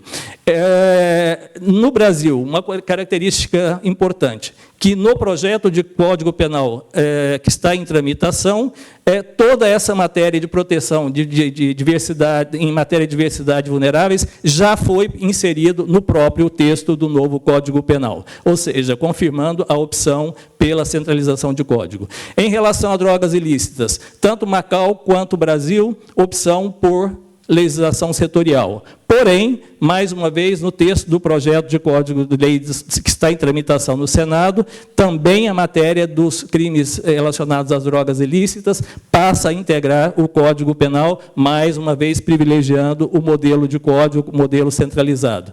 Em matéria de corrupção, quanto a Macau, nós temos praticamente, além dos crimes previstos no Código Penal, uma opção também por legislação setorial, no que se refere principalmente à corrupção no setor privado e à corrupção ativa no comércio externo ou comércio exterior. No Brasil, também, da mesma forma, nós temos as opções por aditamentos ao Código Penal e legislação setorial. Em matéria de jogos ilícitos, Macau faz a opção pela legislação setorial, mais uma vez confirmando a tendência por legislação setorial, né? E o Brasil também por legislação setorial, porém, no próprio modelo do Código futuro, já contemplando no seu próprio corpo. Em matéria de lavagem de ativos ilícitos, o branqueamento ou lavagem de dinheiro, como preferem chamar. Tanto Macau quanto o Brasil preferem um modelo de legislação setorial, ou seja, legislação esparsa. Embora, também em relação a essa matéria, o legislador brasileiro já está contemplando esse tipo de infração no próprio texto do Código Penal. E, finalmente, já concluindo a minha apresentação, ao que mais nos interessa, né? Crimes informáticos. Crimes informáticos em Macau, a opção decisiva, e pelo menos pelo que apontei e levantei até o momento, é uma opção pela legislação setorial. Ou seja, a maior parte dos crimes relacionados a crimes informáticos está contemplada na legislação setorial, particularmente na Lei 11.000/2009, de 2009, alterada pela Lei 4.000/2020. E aí eu reproduzi alguns dos tipos penais constantes na lei, só para nós termos um desafio, uma reflexão sobre os eventuais interesses que essa lei visa proteger. E, mais recentemente, a Lei 13.000 de 2019, Lei da Cibersegurança, que também, em Macau, trata da mesma matéria. No Brasil, curiosamente, nós, mais uma vez, temos a opção pelo aditamento no Código Penal de crimes informáticos, e eu destaquei, fiz questão de destacar onde esses crimes foram inseridos em aditivos na parte do Código Penal, justamente para demonstrar que, segundo parece, a opção do legislador foi fazer aquela diferenciação dos crimes informáticos em próprios e impróprios. E os crimes informáticos impróprios estão sendo todos carregados para o Código Penal. Nos crimes contra a pessoa, nos crimes contra o patrimônio, nos crimes contra a incolumidade pública e assim sucessivamente. E a matéria propriamente administrativa que rege os crimes informáticos está à parte em legislação setorial. De modo que se configura um seguinte modelo. O legislador brasileiro opta por trazer os crimes informáticos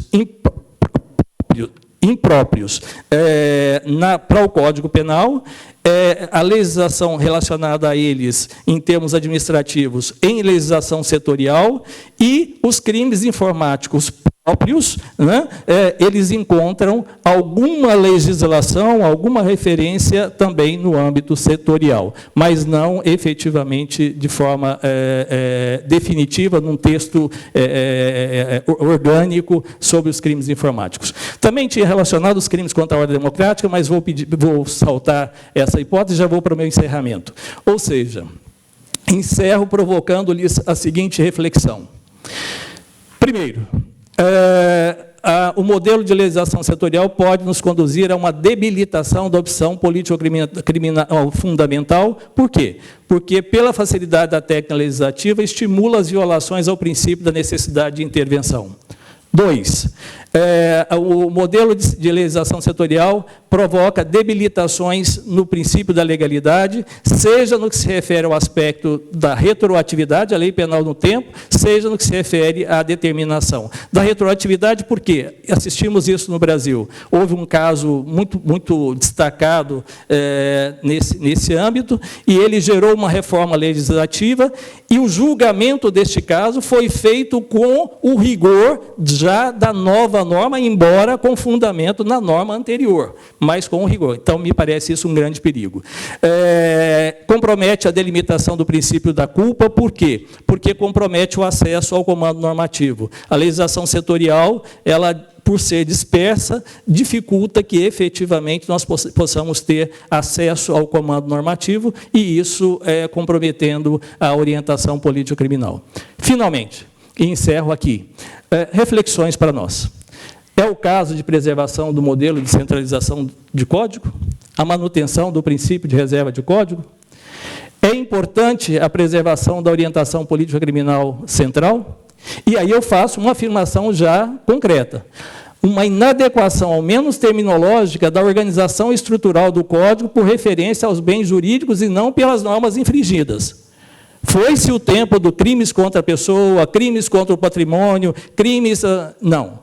Quando eu falo, por exemplo, em cibercriminalidade, o que eu vou falar de referência que é o interesse a proteger? Então, talvez devemos repensar esse modelo de estruturação dos nossos códigos a partir de referência ao bem jurídico.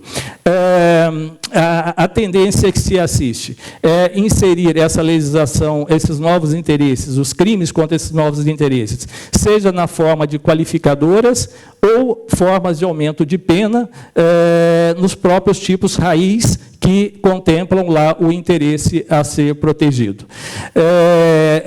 Para dar uma consistência em relação a essa análise, obviamente que isso vai nos conduzir para um modelo em que teremos que fazer uma opção por leis penais em branco, em que nós tenhamos a centralização do código e, ao lado, leis setoriais específicas em conteúdo administrativo e civil para servir de complemento às normas penais em branco. E, por outro lado, e por último, né, penso que a concentração, uma mesma lei setorial de aspectos criminais pode provocar também uma desorientação em termos político-criminais ao nível de ressocialização, readaptação social e também de prevenção geral. Muito obrigado a todos.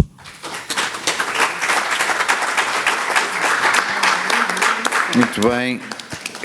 Claramente ultrapassou o tempo, mas como começou por invocar a condição de antigo estudante da Universidade de Coimbra e citar com muito afeto Figueiredo Dias, Costa Andrade, portanto o moderador aqui foi bastante parcial e teve de facto, não foi moderador. Muito bem, ia pedir então à professora Gudjian se nos podia então brindar com a sua magnífica intervenção, que todos antecipamos, e com o cumprimento mais escrupuloso do tempo do que os oradores anteriores.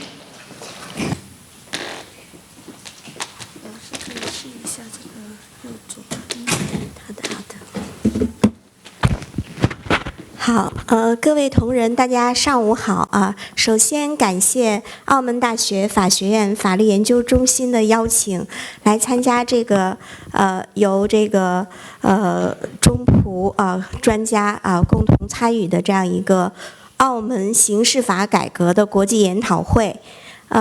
我的发言呢，题目是中国内地网络犯罪案件证据收集和审查所面临的挑战与解决路径。那么和前2位发言人的这种非常宏大的、非常非常这个宏观的发言相比呢，我选择了一个比较具体的问题因为这个问题呢，也是我们这个内地刑事法改革呢现在面临的一个非常重要的问题因为随着这个网络犯罪程序上、证据制度上都要做出新的调整我们中国内地的刑事诉讼法呢，目前也在进行酝酿进行第4次修改，所以在这个修改过程中呢，中国学者们讨论的比较多的就是这个怎么应对这种数字时代特别是网络犯罪它所给我们刑事司法制度带来的挑战。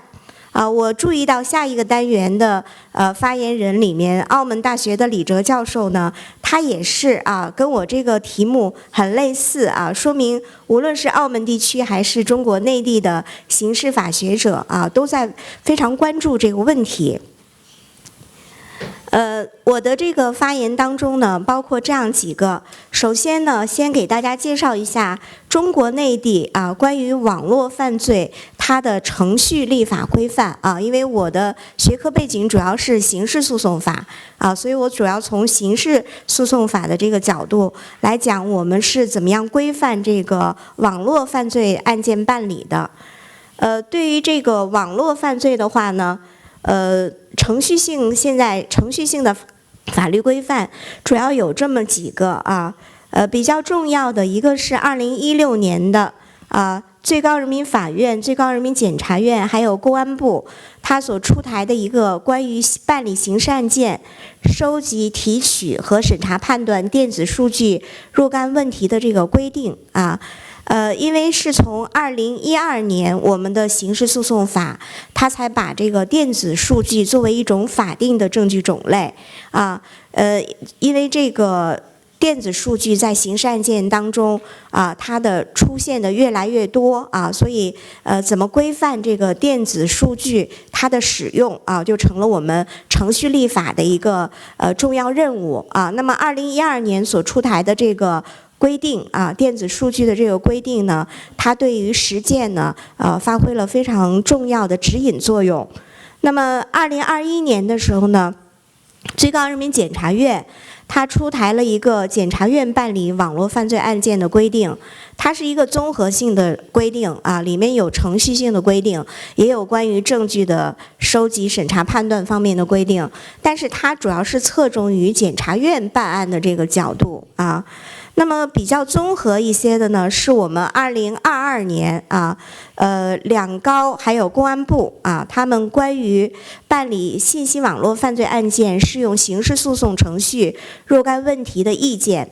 这个2022年的这个意见呢，它是取代了之前在2014年曾经出台的一个类似的这样一个意见它随着这个我们办理网络犯罪案件经验的积累对这个综合性的这样一个意见做了更新另外，其实这个近些年呢，关于这个网络犯罪的，无论是实体法方面还是程序法方面的这种新的法律规范，它是出的非常频繁的举个例子，比如说，就在今年2025年的7月底，我们还出了一个两高还有公安部的关于办理这个帮信罪的刑事案件有关问题的意见。当然，这个意见里面呢，刑事实体法的内容居多，但是里面也涉及到这个程序法的一些内容这是给大家看一下这个我们中国内地应对这个网络犯罪它的一些程序的立法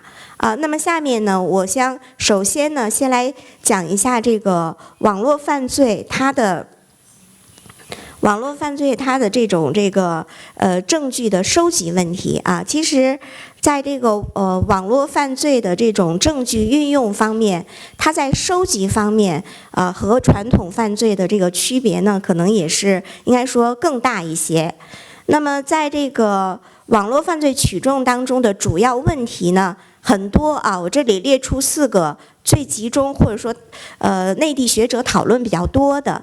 一个呢是采用什么样的程序从这个网络服务提供商那里去取得证据的问题，还有一个呢是关于这个在线来讯问嫌疑人或询问证人被害人的问题。再有呢，就是在网络犯罪案件当中如何运用这个技术侦查。还有一个争议更大的就是关于这个网络犯罪案件抽样取证的这个问题这几个是争论比较多的。首先呢，先看一下这个从网络服务提供商收集证据。那么这里其实主要是涉及到一个什么问题呢？涉及到一个这种隐私权与我们这种打击犯罪之间的一个平衡的问题就是一个是它能够提供多少证据，另外一个呢，让它来提供，让这个第三方这种平台来承担这种义务他自己可能还会要产生一定的这个费用等等，那他的这个义务会不会太重就我们目前是没有补偿的等等。所以在这个问题上呢，我们现在这个2022年这个办理信息网络犯罪案件适用刑事诉讼程序若干问题的这个意见第14条呢，它明确的这个规定了，公安机关向网络服务提供者调取电子数据的，应当制作调取证据通知书要有这样一个书面的这个文件，而且这个通知书上呢，应该尽可能的详细就是注明需要调取的电子数据的相关信息其实就是划定它能够提供的这个电子数据的范围。这个调取通知书还有相关的法律文书呢，是可以采用数据电文形式跨地域调取的，还可以通过公安机关信息化系统来传输这个相关的这个数据电文另外这个网络服务提供者呢，向公安机关提供这个电子数据的，它可以采用这种数据电文的形式。而且它这里特别强调了，提供这种电子数据呢，应当保证电子数据的完整性一定要这个保证这个完整性。这是关于这个网络服务提供者收集证据的这个问题另外第二个就是在线询问。在线询问其实不光是网络犯罪，现在呢，随着信息技术的这种发展呢，在越来越多的案件里面，我们其实都在用这个在线询问的方式。但是在线询问呢，它可能会产生一些问题因为原来传统的面对面的这种询问证人、被害人或者是讯问犯罪嫌疑人，我们是采用记录的方式，而且这个记录了之后呢，它最后的这个书面记录要让这个被询问或被讯问的人来加以确认。但是现在通过这个网络就是通过这种视频的这种技术进行在线询问，它可能就没有办法用这种没有办法让对方确认。所以现在采取的这个比较常见的做法呢，就是把这个整个的这个询问过程的录音录像来作为一个证据作为一个证据。所以这里呢，就是相当于对传统的这种取证方式就要有一定的这个变化。那么对此呢，我们2022年这个意见的第15条呢，它规范了这个在线询问的问题它强调呢，询问异地的证人、被害人以及与案件有关的犯罪嫌疑人，可以由公安机关呢，办案地的公安机关通过远程网络视频等方式进行并且制作笔录啊。这个远程网络视频可以是公安机关自己开发的这种平台，也可以是利用这种商业性的这个平台，现在是没有限制。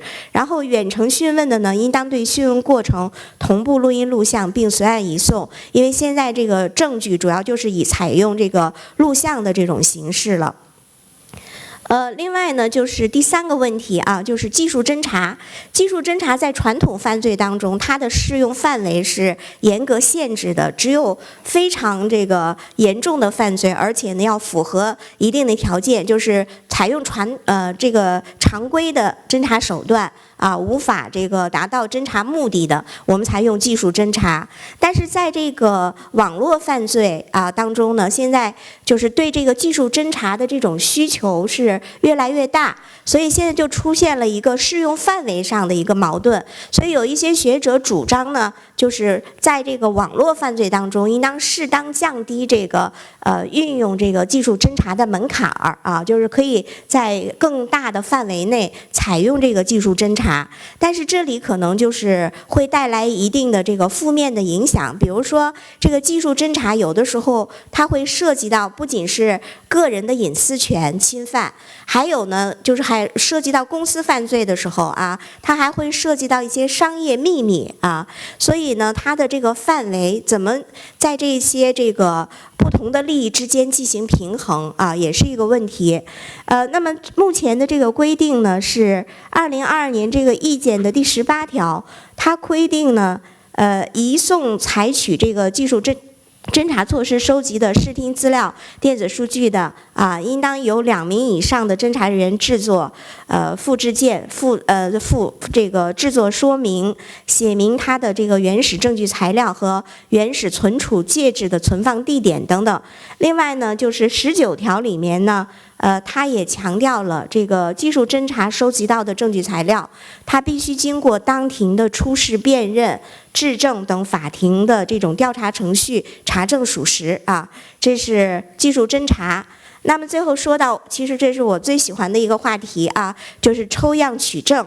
这个抽样取证，就是因为网络犯罪有很多呢，它是在很多地方、很多地点都在这个，就是它是一个多发的这种犯罪，所以它必然会这个形成众多的证据啊，形成众多的证据，数量众多。有的时候被害人也特别多，那这时候如果你要是把每一个证据都收集到的话，这个一个是这个会降低效率，另外一个增加这个诉讼成本，有的时候还是一个现实不可能的这么一个任务。所以呢，对这个问题呢，我们实践当中产生的一个应对的办法呢，就是进行抽样取证。那么对于抽样取证问题呢，其实我觉得这里面的关键就是你首先要确定这个案件可以采用这个抽样取证方法，也就是说它是属于这些这个众多的证据是属于具有同类性质、特征和功能的，必须要在确保这一点的前提之下才能够这个抽样取证。那么当然对于抽样取证本身呢，学界有很多争论有2个最主要的一个挑战，一个呢就是这个有人说这个抽样取证它不能够满足咱们这个收集证据的一个全面性或者叫完整性的这样一个要求这是一个。然后另外还有一个呢，有人说如果你没能够把所有的证据都收集到，那可能在证明上你就没有办法达到这个证明标准那对这2个问题呢，我简单的说因为今天时间有限。那么对于这个完整性的这个问题呢，这个就是你如果要想这个，因为在有些案件里面呢，它这是海量的这个证据你是没有办法做到的只要你能够确保它都是同样性质和类型都是重复的，那我觉得这个是可以解决这个理论上的争议。至于说证明标准的问题呢，我们发现这个抽样取证一般涉及到的呢，它都是一些会影响量刑的，比如说这个一般来说，它这个不会涉及到定罪与否我觉得如果你这个量就是你收集多少这个证据会影响到他定罪与否的话，这个就比较危险。但是如果你已经现在确认他构成犯罪了，然后现在只不过是去再收集更多的，它是一个影响这个数量。也就是说，会对这个量刑产生影响的这样一些其他的这个证据，那其实问题不大，因为我们都知道这个证明标准其实主要是对定罪的一个证明标准量刑方面的话呢，那可能如果收集的没那么多，可能我们是对这个被告人来说是有利的这个对我们学者来讲呢，就感觉不那么担心好，这是学界的争论。那么现在这个关于抽样取证，在我们的法律规范当中它也有规定，就是在这个2022年这个意见的第20条，它规定的非常明确，就是办理信息网络犯罪案件呢，对于数量特别众多且具有同类性质特征或者功能的物证、书证、证人证言、被害人陈述、视听资料、电子数据等证据材料，就是几乎对所有种类的证据这个类型它强调只要是同种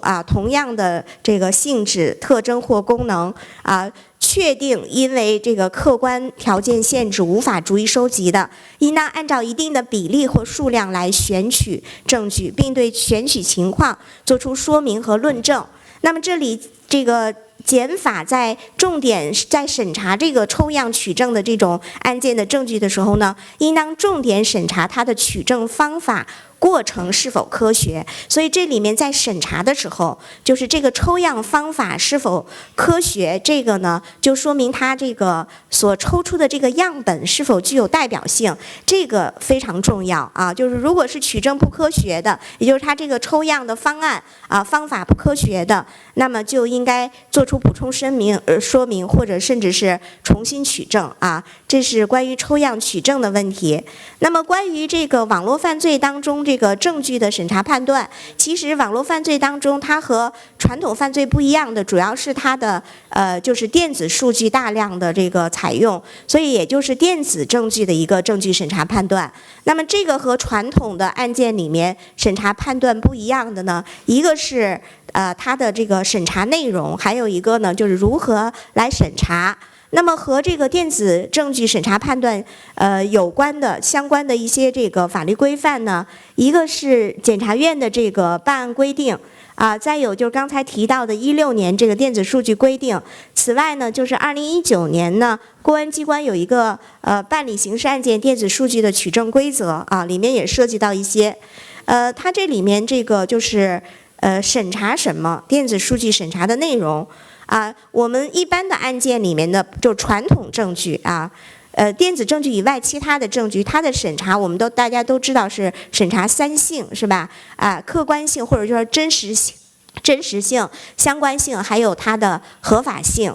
但是在这个电子数据当中呢，它还多了一个叫电子数据的这个完整性的审查，所以它是对4个特性来进行审查，然后它的每一个这个特性呢也还不太一样。像这个电子数据的真实性审查，它不仅要审查电子数据本身的真实性，以及这个电子数据的这个内容，也就是它所证明的这个案件事实的真实性，它还要审查呢原始存储介质的真实性。也就是说，它对真实性的审查，它是比普通证据比传统证据要方面更多的然后另外呢就是完整性，这个完整性最重要的这个完整性，它现在存在一个非常有趣的反差，就是在我们的规范性文件当中，完整性提到的次数非常多，但是我们学界对它的这个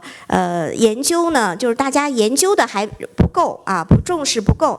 那么这里最重要的可能在研究上一个重要的问题，就是这个完整性它怎么来定义那不是说从它的这个表面的这个意思，而是其实完整性呢，它主要是指的这个证据它没有被没有被这个篡改过主要是保持它原样，其实就是它的这种原始性的意思。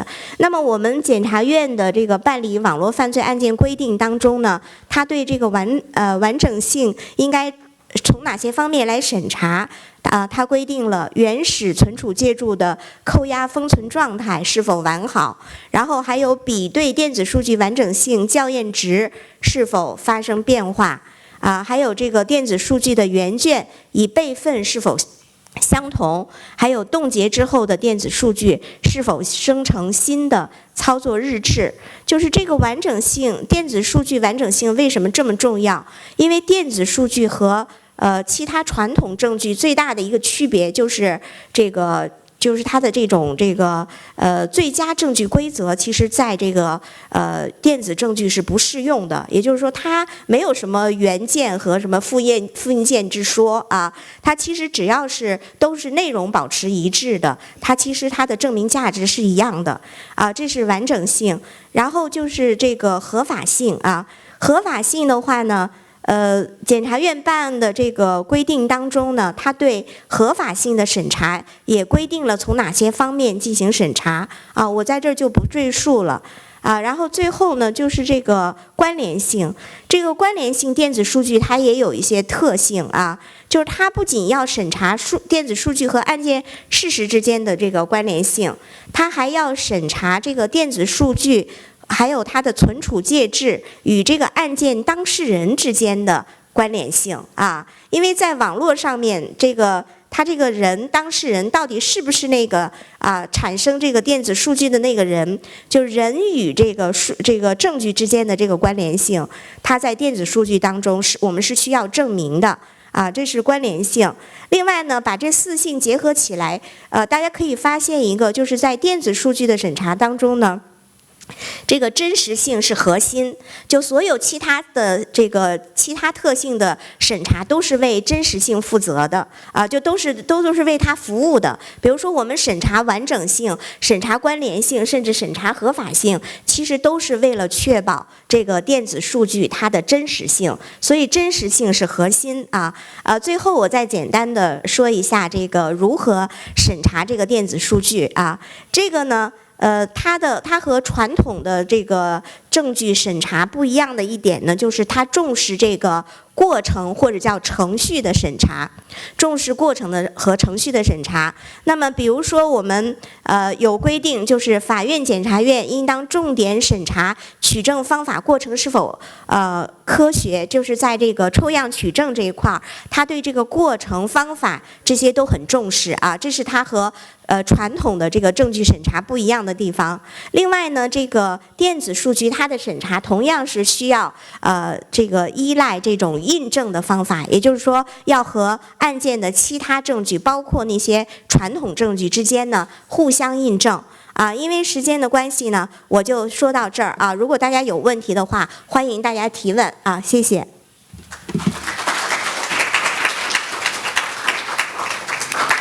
Muito obrigado, Sra. Professora, pelo cumprimento quase pontual de tudo. Penitenciamos-nos nós, moderadores, pelo descontrolo que tivemos aqui na mesa, mas beneficiámos em qualidade por sugestão aqui da alma organizatória deste evento, o professor Manuel Trigo. O debate fica na tomada do café, não é isso? E, portanto, os comentários reflexivos que aqui estão preparados pelo Dr. Rui Cunha serão lá com uma troca de impressões, penso eu, e as questões que ali o Dr. Mário Monte, que eu há pouco não cumprimentei, tinha para colocar, serão colocadas ali no café.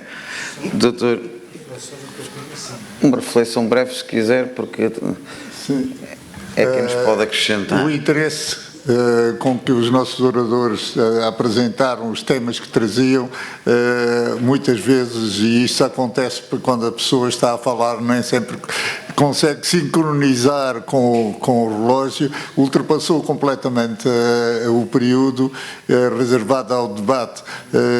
Haveria muitas questões, mas então sacrificávamos a hora do almoço e ainda teremos uma parte de tarde certamente cheia de grande interesse.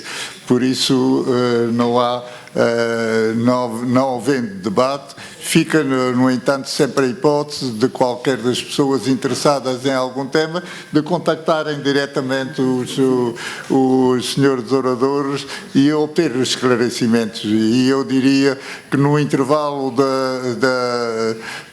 da refeição também haverá oportunidade de trocar impressões.